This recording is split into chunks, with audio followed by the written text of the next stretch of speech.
Hi, everyone. I'm here to talk about my new class for the winter Ollie session. The class is called Understanding the New Cold War. And if you're thinking, well, didn't we already have a Cold War? We did have a Cold War. And if you're thinking, well, you understood that one, so you probably understand this one, that would be incorrect. The new Cold War is a very, very different thing.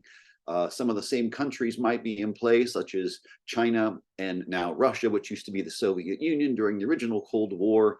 But everything is quite different about this new Cold War. What used to be democracy or the free world versus communism is now more along the lines of democracy versus authoritarianism.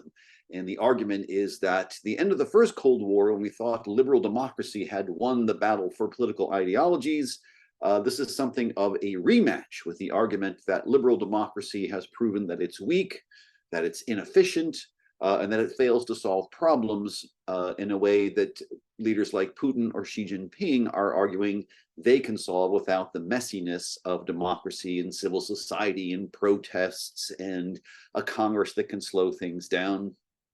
Some of the things that are different, we still have the idea of global proxy wars. We have Russia popping up in all sorts of conflicts around the world, and the United States is trying to find a way to counter them. But we live in a moment in which two important differences are occurring. The first one is that we already have problems with questioning democracy within democracies themselves. We have in the United States, for instance, we have all sorts of people who are saying, maybe we need a dictator, or maybe democracy is too messy. And so we have far more people in the democratic world who are willing to entertain the idea that democracy itself might not be what it's cracked up to be.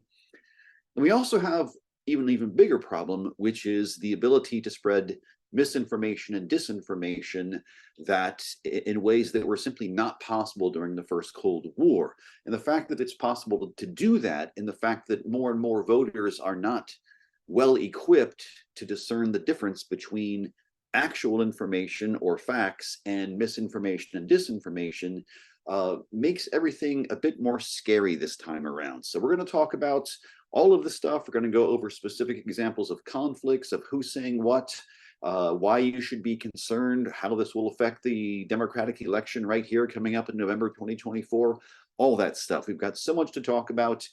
This is an issue of global importance, so I do hope to see all of you there.